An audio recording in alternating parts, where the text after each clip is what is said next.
My brother, Ooni of Ife, didn't like polygamy. Circumstances first hit on him. Says his beautiful sister, Folashade Ogunwusi Fadairo. Hello everyone, welcome to YouTube TV.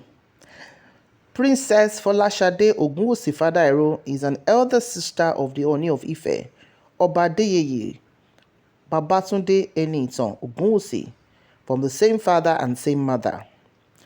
This beautiful woman is one of the yeyes that we know. We are always saying yeye 1, yeye 2, yeye 3. So she's the elder sister and the firstborn in the family.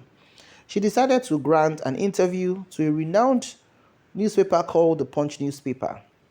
And in this interview, it's been an explosive as she's opened up on a lot of things that ordinarily she hasn't talked about. Now I'm going to take it step by step on how the interview went. She tells about their childhood days in Ibadan and what life has been like for the family member since her brother became the Ooni of Ife. The first question they asked her was, "You are from the royal family of Ile-Ife. Please tell us more about yourself." And she said, "I am Princess Folashade Ogunwusi Fadairo. I'm a native of Ife, as you know. I'm a graduate of Obafemi Awolowo University, Ile-Ife. Right now, I am self-employed. I own a fabric business at Ikota Shopping Mall, Victoria Garden City, Lagos. I'm married to Prince Jide Fadairo and I'm blessed with a kid." Another question is your husband also a prince of Ife? And she said, "No, he's from Abeokuta." Then she was asked, "Are you a direct sister to the Ooni of Ife or by the Ogunwusi? That is, were you born by the same father and mother?" She said, "The answer is yes. We were born by same parents, father and mother, and I'm the first girl in the family." They said, "How large is your family?" And she said, "It's a family of 7, apart from my father." And the question was, again, "And what is Ooni's position?" She said, "He is the 5th child. He has 2 younger ones." Then another question was, "Did the Ooni and the rest of you spend your childhood together in the same place? And how was growing up like?" She said, "Yes, we were brought up in Ibadan and growing up was fun. Ooni was very fun to be with, very intelligent, very, very creative, jovial. He was a good dancer. He was stubborn in a way and he learned a lot by himself. For example, he started driving at the age of 11 or so, without anyone guiding him. He just took the car key, started the car, and that was how he started driving. So we had a lot of fun together growing up. He taught me how to dance. In my family, if we are to pick the best 2 dancers, it will be me and him. Up to now, I can still dance and I know he does too, but not openly because of his position. I'm very proud to say that. We used to scold him then that he would spoil something and use what he spoils to create another thing. He loved making his shoes by himself.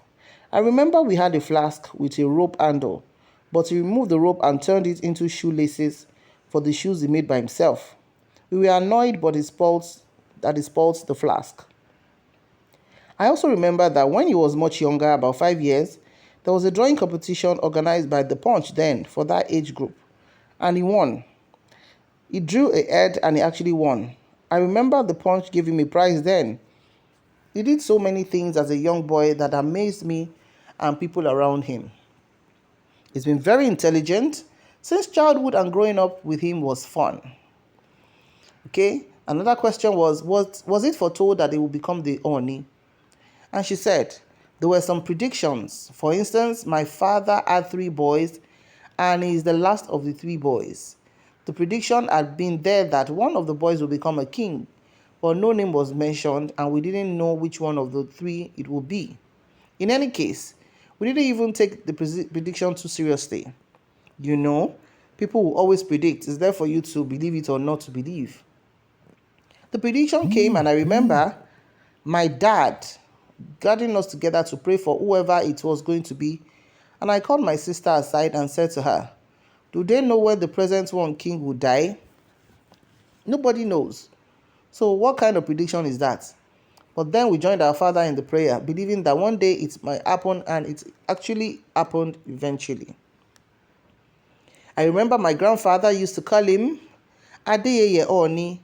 My late mom also did the same, calling him Adeyeye Ooni. My other brothers were there, but I can't remember my grandfather or mom calling them Adegboyega Ooni or Adetunji Ooni. Another question was, did that spark some kind of jealousy among the brothers? And she said, there was nothing like that. We were just a happy family. I can't remember any sort of thing coming up. Actually, we didn't refer to ourselves as princes and princesses. And even our peers didn't know we were royalties. That was our upbringing. So, another question was, what religion did your family practice while you were growing up? She said, we were Christians, very strict Christians. We went to Deeper Life Bible Church. And you know how Deeper Life Church is. You know that they are very strict. You know the issue of not watching television in Deeper Life. My dad was a broadcaster and he monitored news through the TV and the radio. He started with WNTV, that's Western Nigerian Television, the first television station in Africa. But the doctrine of the Deeper Life then was that they should do away with TV. I don't know if they still do that now. We were so angry about it.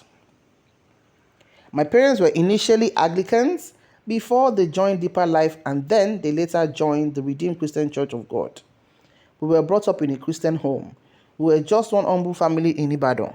We knew we are from a royal lineage, but we really didn't bother about what was happening in the palace. My brother Adeyeye wasn't groomed or prepared for the throne at childhood.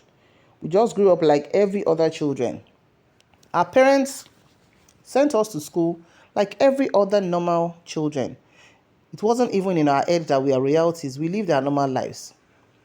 So another question was, now that your brother has become the Ooni as predicted, has that brought any kind of changes to the family?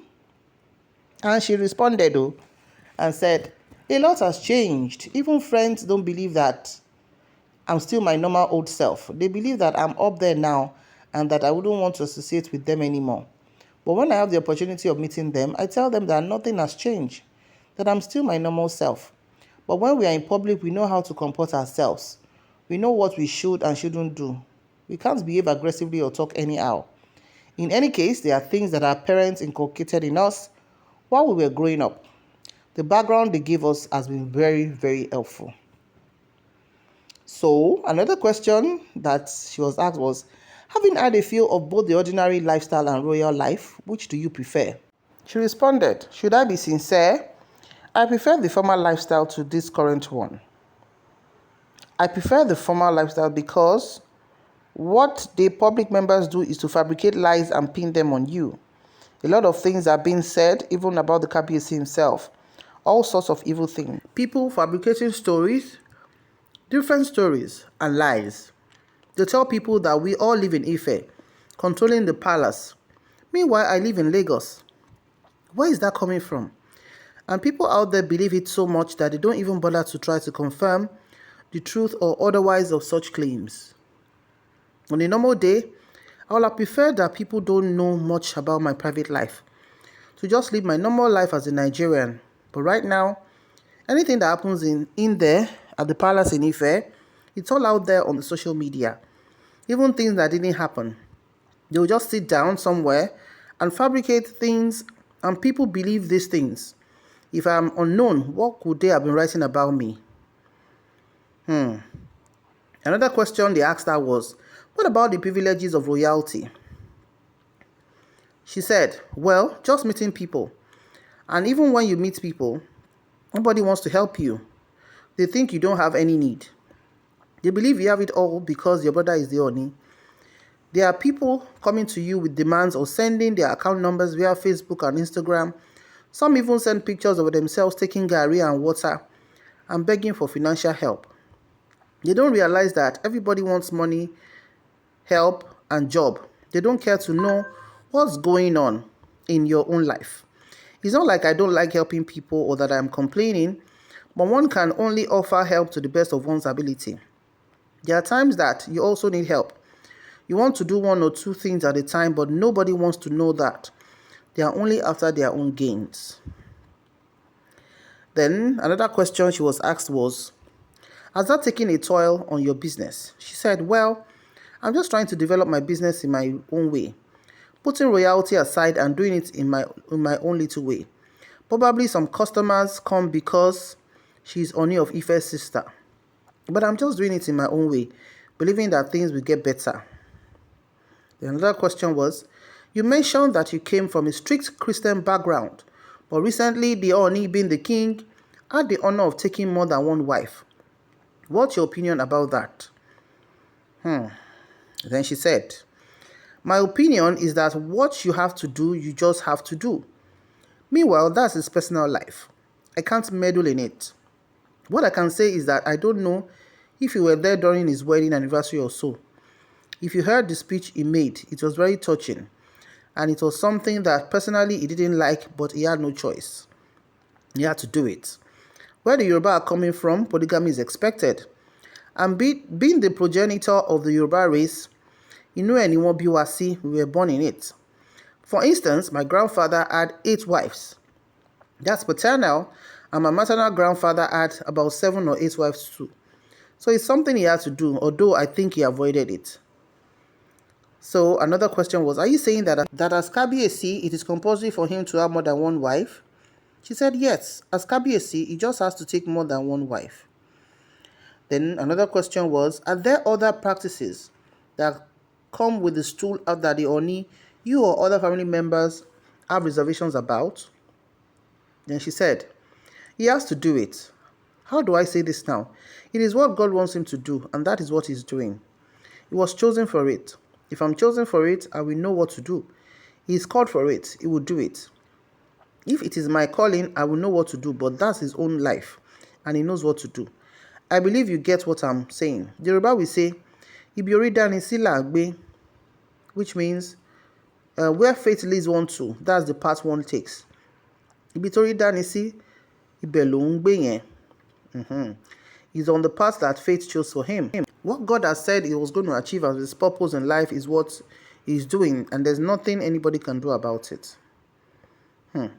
So other questions that came was about who she's choosing for presidential election and the school she attended, and also let me read this particular one.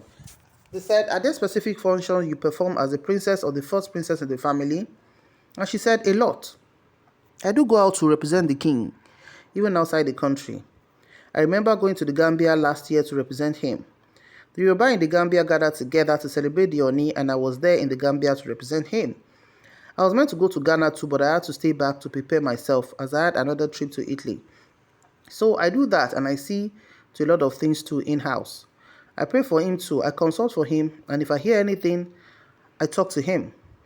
My father is also there, and my husband is there as well.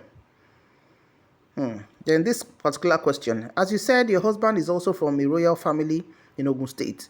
How would you feel if the lot falls on his family and he becomes the next king? And she responded, this is interesting. Do you know that the issue actually came up? We lost the Olowo of Owu in Abeokuta, Obasanjo's town. The issue came up and people were telling him that it was time for him to become a king. And I said it was time to go where? I actually told him, though on a lighter note, that if he do becomes a king, I'll be the only Olori. She said, laughing. I told him that he will not marry another wife, that I'll be the only one, but he looked at me and said, well, if God wants me to be there, I will be there. Unfortunately, he didn't even pursue it because he's a politician in Ogun State. And to the glory of God, we have another Olowu now. Another said, so is that to say you are happy or relieved that he didn't become a king? She said, let him face his work as SSA to the governor. He's a very hardworking man and always very agile. He doesn't like sitting at a place. So I think that suits him better. This is interesting. So if you want to read more about it, I think just about 3 other questions about her educational life is what I didn't read out. Just check the full interview in the Punch newspaper of the 14th of January 2023. Now she has spoken to us about what people have been thinking and what Kabiyesi has even hinted that it was not his wish to go into polygamy, but circumstances is what made Kabiyesi go into it. It is what the throne wants, and that's why we have the first set of 6 Oloris and this next one that are coming. So now that we have a better understanding, nobody has actually said that Kabisi can have many wives. I think it's just the fact that it's always in the limelight. And honestly, what else can he do? He's living his destiny. Only Obash Kabiyesi ṣe ohun gbogbo tán ni. That means a king cannot be questioned. So, and she has revealed that her own husband, who also has the lineage of a king, she has told him to say, no, Oga, you're only going to be with me. I don't want to accept another wife. Life is quite interesting. And honestly, it is what it is. Thank you so much for watching. See you in the next video. Bye for now.